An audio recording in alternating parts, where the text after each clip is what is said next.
Hello, hello. Look at that, I got Mike. Hi, folks. How are y'all doing? I'm definitely American. I'm sorry. So there's plenty of seats down front. It's kind of like church. Tons of seats out front. If you want to sit down, come on down. My name is Ryan Phelan. I'm head of marketing for the North American operation. I'm also your MC for this afternoon and giving the enviable position of trying to keep you all awake after lunch. So we're going to try and do that. I was here last year for the conference. And last year when we met, I talked about a lot of things. Some of them good and some of them bad. Clearly, we're still all sorry about how that turned out. But what we also talked about last year was the power of your email address. And we talked about how your email address, your primary personal email address, is incredibly important to discovering who you are as an individual online. It is as much of an identifier as your national insurance number. It's as much as an identifier as my Social Security number in the States. We're going to talk a little bit about that today, but what we want to focus on is how do we take it to the next level. Being a first-person marketer is hard. We have a lot of things going on. We're all moving too fast. We're trying to really do everything possible that is in the realm of digital. The consumer is moving faster than we can. We're moving as fast as our organizations and our talents and our systems can drive us. We also get too many ideas. We go to conferences like this and we write down on our pads and on our iPads and our computers and our notes, we write down all these things we want to try. We go and we read online an article and we write down all the things we want to try there. We go to a seminar, a webinar, we talk to a friend, a colleague, we go to an association. We get all these ideas and we have to structure them into what is the thing I'm going to do? What is the thing that's going to move the needle for my email program? Whether I'm retail focused and I got to get somebody to buy another widget, or whether I'm a charity and I have to get somebody to donate more money, whether I'm a publisher and I need somebody to spend more time on my website. We've all got these things going on. And it leads to a lot of stress. Email marketers are stressed not only in the amount of things that they need to get done and the pressures that are put on us, but the fact that we have to push that red button that says send email. That's a stress. That is the most stress in everybody's day. Hope that's right. And then when it's wrong, it's like, ah! And all this stress starts at the beginning of the day. How many of you, first thing this morning, alarm clock went off, before you had a cup of tea or coffee, grabbed your phone and checked your phone for messages? Who did that before they had a cup of coffee? Sick, twisted people. It's amazing. No wonder we're all stressed. I mean, I'm grumpy in the morning. I am not a pleasant person at all. But if I'm checking my messages, what does that say about the reaction that I'm going to have, that the day I'm setting myself up for? We polled consumers and we asked them the same question. When do you check your messages? 37% of consumers do exactly what y'all do and what I do. So we have to start thinking about when we send our messages. Is it the best time of day to send it first thing in the morning? I used to meet with financial services clients, and they would send their messages and make it there at 6 o'clock in the morning. I said, I don't know anybody that wakes up and thinks about their mortgage or thinks about a new credit card or wants to be confronted that there's no money in their checking account. Right? So we have to think about when we send, because here's the problem for email marketers. Whenever we push that button, we have in our head what we think the reaction is going to be. Y'all have it in your head? That picture of the consumer when they get your message? Look like that? Right? I mean, that's the dream. That's what we want people to look like, that. You know what they look like? They look like that. Bored to tears. In fact, in a survey we did of consumers, we asked them, when do you read your emails, right? And besides all the other reasons, the highest reason was when we're bored. So we're working real hard, we're moving too fast, we're under a lot of stress, we got to push the button, and they're reading it when we're bored. It's like, oh, come on, give me a break. Now, some of the messages we send, okay, they got that message, they got that reaction. That's freaking out. I've seen some messages make me just freak out. We have to be better at what we're doing. We have to think about how we're implementing success, about how we're being a first-person marketer, how we use the data. We had talks this morning talking about how implementation of automation is helping us or hurting us, how we're doing great on automation, but we're not doing great on strategy. These are just some of the stats from the census, and if you haven't read the census, it's a critical piece of information, critical study that we did that tells you what everybody else is doing so that you don't feel alone. You're not on an island. You know what everybody is going after. So let me ask you this question. If we think about segmentation, all the segments that we can create from all the data that we have, what are your individual everyday emails? The emails you open every day, the ones that you love, the ones that you look forward to, maybe not look forward to. Maybe when they come, you open them up. I call those my everyday emails. These are mine, right? So I got Alpha Omega. It's a winery that I love right now. Game of Thrones. Sucks. I got to wait like 16 years before it comes back on TV. Woot was a daily email. Woot in the States, they sell crap. They actually sell a bag of crap for $5. You don't know what you're going to get, but you pay $5. And then the last one is American Airlines, because I travel all around the world. And I want points for all of my efforts. So every time they send me an email, I'm like, oh, how can I get more points? These are my everyday emails. Which ones are yours? Your personal ones. Now, think about this. Who are your everyday email customers, subscribers, readers? Who are your people? Do you know what that group looks like? Do you know what the characteristics of that group are? What makes them tick? How big it is? How many people move in and out of that group? That's an important segment for all of us to know. Who are the people that love our brand? From that, you can glean a lot of information.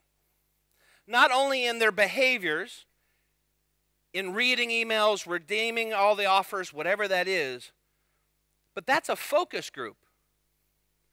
That's a group of customers that you could personally email and go, hey, I'd love to talk to you for 20 minutes about what you think about our email program. It's a group to judge whether or not you're doing a good job. It's a group to send an email discount or a promotion or an offer or a new story. It's people that are advocates for you. One of my challenges to you to go back to the office tomorrow is to find that everyday email group. Cultivate it. Put more people into that group. Your job should be to make that group grow and to learn how to make it grow. Not looking at dead people. As email marketers, and I've done strategy, I've been in email for 17 years. I did strategy for about 8. And I used to work with companies, and the first thing I'd walk in and I'd, what do you want to get accomplished? And they're like, 75% of my list is inactive. I want to make those more active. And so we go on this huge, long project about making inactive people active. And all this energy, 75% of their energy goes to making dead people active, instead of the 25% that actually need to have attention. Win-back programs are important, but they're not all they're cracked up to be. Focus on the living. Focus on the people in those everyday groups. Focus on your active people. Try to move people from segment to segment that actually make a difference. Did you know that out of every million people, there is a life event in a year that affects them, that also affects whether or not they read email or they engage socially or have the ability to engage? Here are the stats. Of every 1 million people, 13,000 will die. It definitely changes their habits on reading an email. 7,000 will be diagnosed with a severe disease. 3,000 will lose their home to a fire. 6,000 will marry. 3,000 will divorce. 16,000 will buy a home. 5,000 will have it foreclosed on. And 12,500 will have a baby or two. All of those things affect whether or not an email gets opened or clicked. But yet we put an inordinate amount of time into win-back programs and looking at inactives. We really should be focusing on the people that care. Especially because the people that care are going to be the people that are on our list. Because, just like Rosemary said, everybody's freaking out about GDPR. It's nuts. The whole world is losing its mind. I have some experience with that living in America. Rosemary said it great this morning. GDPR is a law. It is nothing to freak out about. You know why? All they're asking for is permission. Everybody's thinking, oh God, if I ask for permission, they won't give it to me. Yes, they will. Axiom, a big data company in the United States, a couple years ago, made available online for every consumer to come and look at the information they had. It wasn't everything, but it was a good chunk. And the discussion, and I used to work there, the discussion while I was there when we launched it was, oh God, everybody's going to come in and they're going to opt out. They're going to, because we gave them the ability to opt out. Everybody thought, oh, if we give the consumer control, they're going to leave. You know what most people did? Updated wrong information. They wanted relevancy. They wanted protection. They wanted privacy. They wanted control. This is all about control. GDPR is about giving the consumer control. And in exchange, we get what we ask for. Now, that means that we as marketers need to ask for the permission to do what we need to do. Not to freak out and think that the world is going to end, is going to look at the people that we acquire are actually the people that care. Isn't that what we want? We don't want just populations of hundreds of millions or hundreds of thousands of people on our list that don't make a difference. I would rather have 100,000 people that are active and buying than 10 million people, because I've had lists of 10 and 30 million people. I've helped with programs that had 2 billion people. We want the people that want to talk to us. GDPR helps us by saying, hey, let me have permission to do this stuff, and I'll send you some really cool stuff. That means our value exchange has got to be on par with what we're asking for. In essence, one of the reasons why people are freaking out is this. We have to work as hard on acquisition as we have worked on selling people stuff.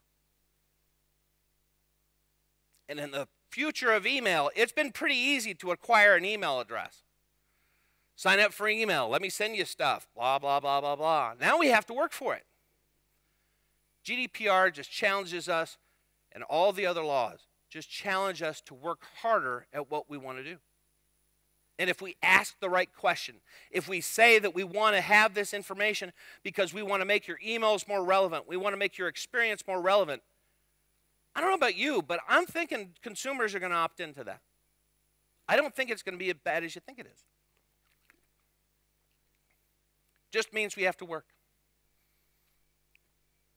So on acquisition, here's a couple tips to take back to the office. We're going to tear apart our acquisition anyway. While it's open, let's focus on the best practice of what we need to do to set up our acquisition. Because what I find more often than not is that the fundamentals of email are the ones that need the most work. So on acquisition, make the placement prominent on the site. Make sure you're compliant with GDPR, you have all your permissions, but give the value statement. Why do you want that? What are you going to do with that? GDPR already says you have to do it, but make it so it makes sense. Give samples of your creative. Give benefits. That's one thing I rarely see with email acquisition. What's the benefit to having an email address or getting or signing up? This is a publisher in New Zealand. And I use this as a don't do this kind of a thing. Think about what you're asking for too, right? This is a publisher, and right out of the gate, it's asking for, where's my laser? It's asking for a password, right? Why do I need a password? They're also asking for birth year and postcode. Little known fact about asking for postcode. Ladies, will you sign up for anything that asks you for your birth year? No. In fact, we did studies and looked, if you ask for birth year, you have a higher attrition rate on females because they don't want to give their birth year. Different questions matter to adoption of a page. So think about what you're asking and put it in context. Here's another one that asks for password. Right? I don't understand that. And a username. If I don't need it, don't ask for it. And don't think that you need to ask for it all at once. You have hopefully a long relationship with this person. Progressive profiling and sending information, sending emails over time will allow you to get more information on your users. Glean it from behavior, but don't think that you have to ask for everything right up front. And of course, since I'm here, I looked at British Airways. Anybody signed up? Everybody seen this lately? It's long. It's really long. And pre-check box. Told that to Rosemary last night. She's like, gee, Christmas. That's not what she said. But this kind of stuff is too long. Think about what we're doing. There are things in acquisition that we have to adopt as marketers because we're going to have to work really hard. The challenge for all of us, and what I want to impart to you today, is this. This may be a joke. This may be the perfect picture of what we want when we hit the send button. Even though we know we're not getting it, this is what we want, isn't it? We're going to have to work harder at getting that. We're going to have to be transparent. We're going to have to be open and honest. We're going to have to deliver on the promises that we make. But if you're a first-person marketer, if you're thinking about the individual and not of the big group, if you're thinking of the individual and not of the list, if you're appealing to segments to make sure that people with similar behavior are treated in the right way, if we're doing our job, this can be the picture. Maybe not that happy, but this can be what we strive for. GDPR is going to change a lot of things. Nothing for us to get freaked out about. But we can do this. We should do it because the rest of the internet is as relevant as it can be. We need to get there too. Thank you very much.